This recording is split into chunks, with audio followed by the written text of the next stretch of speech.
नमस्कार दोस्तों, मेरा नाम है गगन और स्वागत है आज की इस वीडियो में जहां हम बात करने वाले हैं मारुति सुजुकी की सिलेरियो के बारे में। सेकेंड जनरेशन सिलेरियो है, सब कुछ नया है, गाड़ी का प्लेटफॉर्म नया है, इंजन नया है, अंदर बाहर सब चीज़ें बदल दी गई है। पुरानी सिलेरियो जो थी वो एक तरीके से काफ़ी लॉजिकल गाड़ी थी, हालांकि मारुति के स्टैंडर्ड से उतनी बिकी नहीं। ठीक ठाक सेल्स की थी बट मारुति के स्टैंडर्ड से उतनी ज़्यादा नहीं बिकी। तो देखते हैं इसमें क्या सब चीज़ें नई है, क्या अट्रैक्ट कर सकती है, क्या चीज़ें अच्छी नहीं है, उन सब चीज़ों की बात करते हैं। पहले एक्सटीरियर से शुरू करते हैं, फिर इंटीरियर पे जाते हैं। ड्राइव आज नहीं कर रहा हूँ बट ड्राइव भी जल्दी आ जाएगा कुछ दिनों में ही, तो उसकी बात बाद में करेंगे। चलिए ओके, तो चाबी से शुरुआत करते हैं। एज यूजुअल चाबी जो है आपको सिंपल से ऐसी देखने को मिलती है, जो कि हमने बाकी मारुतिस के साथ में देखी है आज तक। लॉक और अनलॉक दो बटन आपको मिलते हैं। फोल्डेबल ओआरवीएम आपको मिल जाते हैं, तो वो एक अलग चीज़ यहाँ पे है। टॉप एंड वेरिएंट में ही होते हैं फोल्डेबल, बाकी में इलेक्ट्रिकली एडजस्टेबल आते हैं और नीचे वाले में मैनुअली एडजस्टेबल ओआरवीएम आपको मिलते हैं। डिज़ाइन कुछ ऐसी सी है और कुछ जगह से आपको कुछ और मारुति कार्स में थोड़ी सी मिलने लगेगी, जैसे कि इस एंगल से थोड़ी सी स्विफ्ट की याद आपको ये दिला सकती है। जो पिछली सिलेरियो है उससे तो काफ़ी अलग डिज़ाइन जो है हो गई है। क्या क्या चीज़ें दी जाती हैं उनकी बात करते हैं। आगे बड़े से हेलोजन हेडलैम्प्स है और इसमें थोड़ा सा ये बूमरैंग टाइप का जो है आप यहाँ पे देख पा रहे हैं। ऊपर जो है हेलोजन बेस इंडिकेटर्स हैं और यहाँ पे जो है लो बीम हाई बीम वो सब दिख रही है आपको। पार्किंग लैम्प जो है वो भी इधर छोटा सा है। फॉग लैम्प जो है वो आपको यहाँ पे मिलते हैं, उसके अलावा आगे कोई भी ऐसी चीज़ नहीं है। डिज़ाइन जो है ओवरऑल डिसेंट लगती है, मतलब अब डिपेंड करता है आपके टेस्ट पे। कोई ऐसा बहुत ज़्यादा गुड लुकिंग या बहुत ज़्यादा ऑड नहीं लगती है। मारुति कार्स के बारे में हमेशा ऐसी चीज़ रही है कि कुछ ज़्यादा अलग फंकी सी नहीं लगती है गाड़ियाँ, एस्प्रेसो को छोड़ दो तो वो एक काफ़ी लोगों को सब पसंद आ जाती है। यहाँ पे आपके पास में 15 इंचेस के जो है टायर आप यहाँ पे देख पा रहे हैं, रिम देख पा रहे हैं। योकोहामा के टायर लगे हुए हैं इंटरेस्टिंगली। जब शिप होती है तो पता नहीं कौन से टायर होंगे, बट अभी योकोहामा लगे हुए हैं। और 175/60 R15 टायर की साइज़ है। लोअर वेरिएंट में 14 इंच के जो है स्टील रिम आएंगी। टॉप एंड जो ZSI प्लस है उसी में सिर्फ आपको यहाँ पहला देखने को मिलेगा। इधर आपके पास में ये इलेक्ट्रिक ओआरवीएम जो मैं बता रहा था, उस पर टर्न इंडिकेटर है आपके पास में। रिक्वेस्ट सेंसर जो है वो दोनों तरफ दिया गया, which is a very nice touch. और यहाँ पे जो है कुछ इस तरीके इस स्टाइल के जो है आपके पास में डोर खोलने के लिए हैंडल्स दिए गए हैं। ये बात हुई यहाँ पे। इंटीरियर में बाद में चलेंगे। रियर में अगेन सेम चीज़, कोई अलग चीज़ नहीं है। रिक्वेस्ट सेंसर रियर में नहीं है, ये कोई लग्जरी क्लास की गाड़ी की हम बात नहीं कर रहे हैं। उसके बाद में यहाँ पे आपके पास में टेल लैंप है, काफ़ी सुंदर लगती है। हेलोजन है सब कुछ। LED जो है वो कहीं पे इस्तेमाल नहीं किया गया। नीचे ये रिफ्लेक्टर है और यहाँ पे ये देख पा रहे हैं ये आपके पास में है गाड़ी में पीछे reverse parking sensor. 2 parking sensor जो है पीछे आपको मिलते हैं। यहाँ पे भी अगर आपको लॉक अनलॉक करना हो तो उसके लिए दिया जाता है बूट स्पेस। फॉर्चुनेटली बढ़ गया है, 313 लीटर का बूट स्पेस जो है वो अब आपको ऑन ऑफर है, जो कि एक्चुअली एक अच्छा नंबर है। मतलब ये बड़ा हो गया है, हालांकि थोड़ा सा इम्प्रैक्टिकल हो सकता है ये सामान लोड करके डालने वाले के हिसाब से, बट थोड़ा सा ज़्यादा स्पेस होना जो है वो अपने आप में एक बेहतरीन चीज़ है। जिन लोगों को ज़्यादा लगेज कैरी करना होता है उनके लिए कोई शिकायत नहीं होगी। स्पेयर टायर जो है वो 14 इंच का आपको मिलेगा सारे वेरिएंट्स में। यहाँ पर आप देख पा रहे हैं ब्रिजस्टोन इकोपिया जो है वो लगा हुआ है 14 इंचेस का। पार्सल ट्रे मिलती है, शायद ये सारे वेरिएंट में नहीं मिलेगी। लोअर वेरिएंट में शायद एलेक्साई वगैरह में ये पार्सल ट्रे आपको नहीं देखने को मिलेगी। फिर उसके बाद में रियर वाइपर वॉशर है। अगेन ये भी टॉप एंड वेरिएंट जो है ZXi प्लस में मिलेगा। वाइपर है, यहाँ पे वॉशर है। डीफॉगर जो है वो भी आपको देखने को मिलता है। इस तरफ से हम जो है कुछ बाकी हमने छोड़ा नहीं है। कोई रूफ रेल वगैरह नहीं है, तो ये थोड़ी सी अगेन हैचबैक वाला, मिड हैचबैक इसको मारुति बोलता है, तो उस तरीके से हैचबैक वाली चीज़ बनती है, रूफ रेल नहीं होना। बाकी रूफ रेल अगर होती तो थोड़ा सा फिर SUV लुक जो है वहाँ पे आता। ग्राउंड क्लियरेंस बड़ी है, 170 mm हो गई है। गाड़ी की जो है लेंथ सेम है, गाड़ी की हाइट सेम है, गाड़ी की विड्थ जो है 55 mm बड़ी है। और व्हील बेस जो है इस टायर से इस टायर का जो बीच का गैप है वो भी थोड़ा सा बड़ा है, उसकी वजह से अंदर थोड़ा सा स्पेस बड़ा है। तो देखते हैं क्या सब चीज़ें हैं अंदर। तो सबसे पहले जो है हम गाड़ी को एक्चुअली इधर से शुरुआत करते हैं। यहाँ क्या चीज़ें आपको ऑन ऑफर है। तो दरवाज़ा खोलने के लिए जो है यहाँ पे लेवर है, जो कि थोड़ा सा सिल्वर कलर में फिनिश है। हालांकि ये प्लास्टिक ही हर तरफ से, और हर तरफ से हार्ड प्लास्टिक जो उसी का इस्तेमाल किया गया है। थोड़ा सा यहाँ पे ग्रैब हैंडल ग्रैब करने के लिए ये स्पेस इधर है, जिसमें कुछ चीज़ें रखना चाहे तो रख सकते हैं। एक बॉटल होल्डर इधर, थोड़ा सा स्पेस जो इसके बाद में आपके पास में इधर है। यहाँ पे आपके पास में इंजन स्टार्ट स्टॉप बटन दिया गया, push start stop, which is very nice touch. थोड़ा सा फीचर रिच बनाता है इसको, हालांकि इसमें काफ़ी सारे फीचर मिस भी करती है गाड़ी, उनकी हम बात करते जाएंगे। ये इंजन स्टार्ट स्टॉप दिया गया है और ये एक प्राइमरी रीज़न है कि गाड़ी जो है वो बहुत अच्छा फ्यूल एफिशिएंसी डिलीवर करती है। मारुति का क्लेम है 26.68 जो VXI ट्रिम आता है उसके लिए, लेकिन जो अलग अलग ट्रिम्स है बेसिकली उनमें 24.98 से लेके 26.68 की फ्यूल एफिशिएंसी के बीच में कहीं ना कहीं होगा। ये इंजन स्टार्ट स्टॉप हर वेरिएंट में आपको मिलता है। इधर आपके पास में कंट्रोल है, इलेक्ट्रिकली एडजस्टेबल ORVM के सारे कंट्रोल है, और ये लोअर मॉडल को छोड़ के सारों में आपको यहाँ पे दिया जाता है। ये यहाँ पे मैंने खोल दिए, यहाँ पे न्यूट्रल पोजीशन और नीचे वन पोजीशन। ये आपके पास में मैनुअली एडजस्टेबल जो है नॉब है हेडलैम्प्स का, आपने लास्ट ये रेनो ट्राइबर में देखा होगा प्रॉब्ली इस प्राइस पॉइंट पे। प्राइस क्या है उसकी भी अभी मैं बात कर लूँगा। और ये जो आप यहाँ पे देख पा रहे हैं ये फ्रंट हुड जो है वो खोलने का है। अभी हम जाके इंजन जो है उसकी बात कर लेते हैं, उसके बाद आगे की बात करेंगे। तो 1 लीटर का यहाँ पे ये इंजन आप देख पा रहे हैं। अब ये K10C सीरीज़ का इंजन है। सी क्या है? वेल ड्यूअल जेट, यानी कि पर सिलेंडर जो है यहाँ पे आपको ड्यूअल वॉल्व दिए जाते हैं, तो उस हिसाब से टोटल यहाँ पे 3 सिलेंडर है। और उस वजह जो मतलब वो जो कॉन्फ़िगरेशन है ड्यूअल जेट वाला, उसकी वजह से इसको सी कहा जाता है। जो हमने स्विफ्ट बलेनो में अभी जो इंजन देख पा रहे हैं ड्यूअल जेट ऑप्शन जो आ रहा है बलेनो डिज़ायर वगैरह में, वो भी इसी जो कहते हैं ना कॉन्फ़िगरेशन वाला इंजन है। हालांकि ये 1 लीटर का इंजन है, वो 1.2 है। पावर कितनी देता है? वेल आपको ये 67 bhp और 94 न्यूटन मीटर का टॉर्क जो है वो ये निकाल के देता है। तो ये हो गए हैं यहाँ पे अपने पास power figures. 5 speed manual transmission और एक AMT ट्रांसमिशन जो कि अभी इसके अंदर लगा हुआ है, जिसको Maruti AGS auto gear shift बोलती है, उसके साथ में ये आता है। अब ये वाले ट्रांसमिशन में क्या सब चीज़ें हैं और फीचर्स क्या क्या हम छोड़ दिए उनकी बात करते हैं।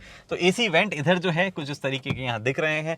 और MID जो है एम्बर लाइट वाली, हालांकि थोड़ी सी अब ये पुरानी टाइप की MID लगने लग गई है, बट स्टिल क्या क्या फीचर्स इसमें आते हैं उन सब चीज़ों की बात कर लेते हैं। तो ये जो आप देख पा रहे हैं पार्ट, ये थोड़ा सा डिजिटल है। तो यहाँ पे बेसिकली आप real time fuel efficiency, average, range, total odometer और ट्रिप A ट्रिप B कितना हुआ है वो सब देख सकते हैं। नीचे टाइम देख सकते हैं, यहाँ फ्यूल कितना है वो देख सकते हैं। फिर उसके बाद में टैकोमीटर जो है वो भी इसी में है। इंटरेस्टिंगली टैकोमीटर जो है सारे वेरिएंट में आता है। अदरवाइज मारुति कई बार टैकोमीटर में जो है कॉस्ट कटिंग कर देती है, कुछ वेरिएंट्स में नहीं देती है, टॉप एंड में टैकोमीटर देते हैं। ये बड़ा सा स्पीडोमीटर आपके पास में मिलता है और मल्टीपल वार्निंग लाइट जो है वो आप इसके इर्द गिर्द देख पा रहे हैं। और बाकी MID में कुछ कंट्रोल करना है तो वो भी आप इसी से टॉगल करते हैं। इस तरफ आपके पास में कंट्रोल है वाइपर से जुड़े हुए सारे के सारे, और इस तरफ आपके पास में जो है कंट्रोल है लाइट से जुड़े हुए। कोई भी ऑटोमेटिक हेडलाइट या ऐसी कोई फीचर जो है वो नहीं दिया गया है। इस प्राइस पॉइंट पे शायद एक आध चीज़ इनमें से दी जानी चाहिए थी, ऑटोमेटिक हेडलैम्प टाइप कुछ। यहाँ पे आपके पास में सारे के सारे जो कंट्रोल है वो बेसिकली ये जो स्मार्ट प्लेस या स्मार्ट स्टूडियो जो मारुति कहता है इससे जुड़े हुए हैं, इसको कंट्रोल करने के लिए हैं। और नीचे की तरफ ये जो आप देख पा रहे हैं कॉल उठाना, काटना, वॉइस कमांड देना, वो भी इससे जुड़ा हुआ है। अब ये टॉप एंड का पार्ट है ZXi प्लस का। ZXi में 2D ना आएगा और VXi और LXi जो है उसमें कोई भी म्यूजिक सिस्टम जो है वो आपको नहीं देखने को मिलता है। तो ये बेसिकली 4 वेरिएंट है, LXi, VXi, ZXi प्लस। तो टॉप एंड में जो है यहाँ पे 4 स्पीकर के साथ में ये एंड्रॉइड और एप्पल कारप्ले वाला फीचर वाला जो है आपको टच स्क्रीन दिया जाता है। क्या सब चीज़ें एंड्रॉइड और एप्पल कारप्ले मैंने बता ही दिया। USB ऑक्स जो है वो आप कनेक्ट कर सकते हैं, USB कनेक्ट कर सकते हैं। और उसके बाद में ये आपको कुछ MID इन्फॉर्मेशन जैसे कि कितना फ्यूल एफिशिएंसी वगैरह जो है वो यहाँ दिखा सकता है। ऊपर से करोगे तो आप जो आपने शॉर्टकट सेट कर रखे हैं क्योंकि एक्सेस हब में, वो आप यहाँ से देख सकते हो। और आई रिमेंबर सेटिंग्स कहाँ गई, ये रही। तो सेटिंग्स जो है उसमें और सब चीज़ें, display, time, vehicle alerts, lock keypad while driving वगैरह वगैरह छोटी मोटी चीज़ें जो है वो आपको यहाँ पे देखने को मिलती है। साउंड रिलेटेड सेटिंग आप यहाँ से कर सकते हो। और बाकी जो कैसा म्यूजिक सिस्टम है, क्या सब, वो ड्राइव करूँगा मैं और 16 को उसका वीडियो आएगा तब उसकी बात करेंगे।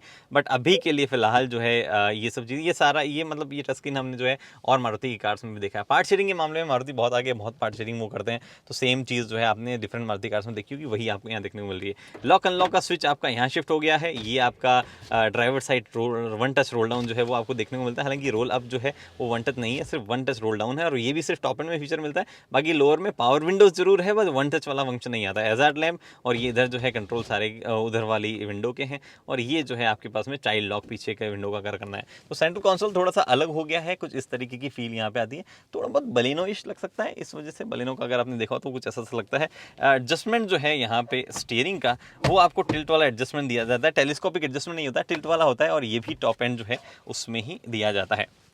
इसी इवेंट इधर मिल रहे हैं आपको। कोई भी छोटा सा ऐसे स्पेस या जो मतलब हम आमतौर पे मूर्ति वूर्ति रखते हैं उसके लिए कोई ऐसे डेंट वेंट नहीं दिया गया। एक्चुअली क्वालिटी जो है वो मारुति की कई जगहों पे हमने देखा है कि उतनी टॉप नॉच नहीं है। ये आप देख पा रहे हैं यहाँ से प्रेस हो रही है। हालांकि ओवरऑल हर जगह की क्वालिटी वगैरह कैसी लगी उसकी ड्राइव में बात करेंगे, क्योंकि वहाँ प्रॉपर हम चला ला के देख पाएंगे।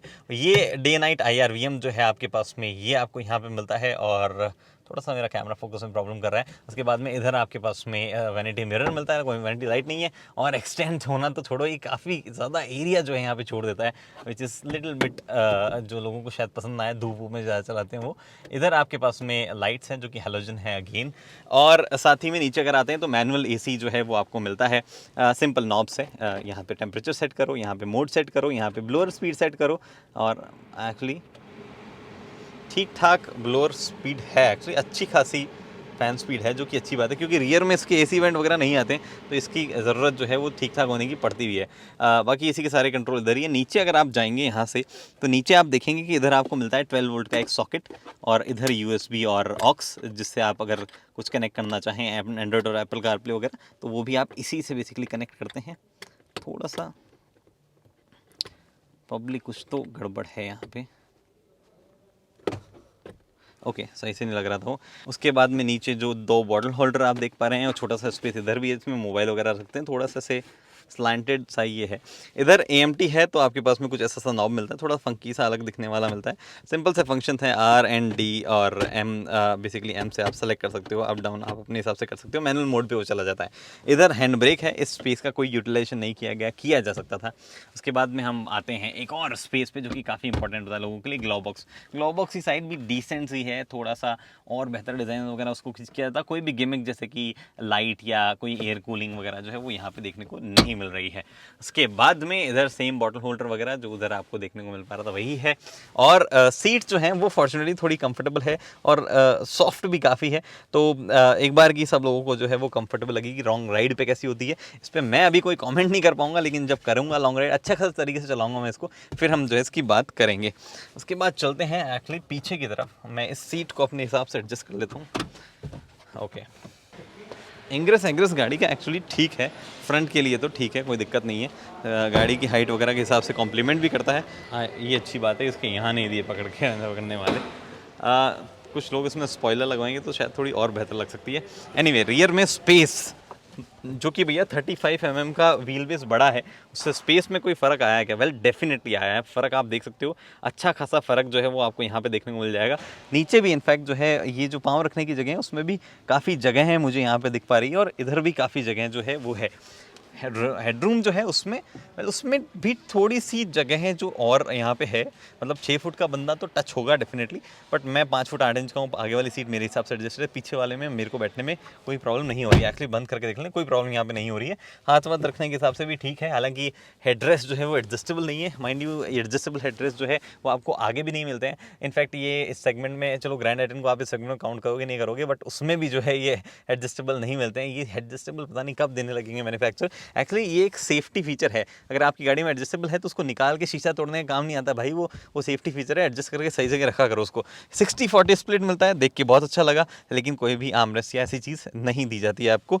और अगेन सीट रियर वाली जो है वो भी कुशनी है, काफ़ी अच्छी खासी सॉफ्ट है, और कुछ लोगों के लिए अच्छी बात है। पावर विंडोज़ के कंट्रोल जो है रियर की वो आपको यहाँ मिलते हैं, तो यहाँ से पावर विंडोज़ जो है वो आपको कंट्रोल करने पड़ते हैं। मैगजीन होल्डर इस तरफ नहीं दिया जाता है, बट इस तरफ वाले में मैगजीन होल्डर जो है एक छोटा सा आपको मिलता है। रियर में छोटी सी ये पार्सल ट्रे जो है वो मैं पहले बता रहा था, वो यहाँ से भी काफ़ी अच्छे से एक्सेसिबल है। हालांकि एरिया काफ़ी ज़्यादा दिखता है।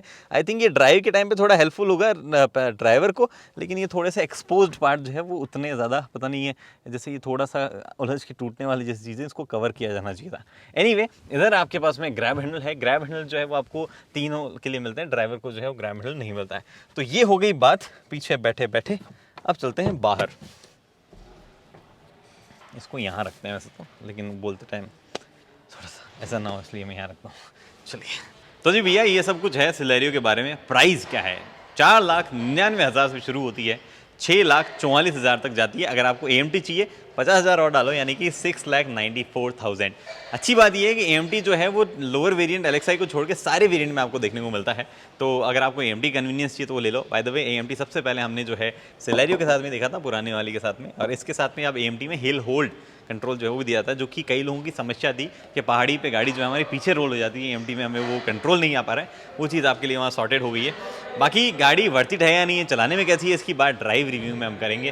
फिलहाल ये सबसे सेफेस्ट कार है आपकी पॉकेट के लिए क्योंकि 26.68 kmpl का माइलेज जो है वो यहाँ पे देती है। सेफ्टी रेटिंग्स कैसी है हमें कुछ ज़्यादा उम्मीद नहीं है, बट अभी वो आने भी नहीं है। तो उन सब चीज़ों की बात जो है वो प्रॉब्ली थोड़े टाइम बाद में करेंगे, जब लोग जो है इसके बारे में बताएंगे उनके एक्सपीरियंसेस तब। फिलहाल दोस्तों इस वीडियो में इतना ही। उम्मीद करता हूँ वीडियो पसंद तो लाइक शेयर सब्सक्राइब आप कर सकते हैं। अगली वीडियो में दोस्तों हेलमेट पहनिए, सीट बेल्ट पहनिए, सुरक्षित चलिए। धन्यवाद।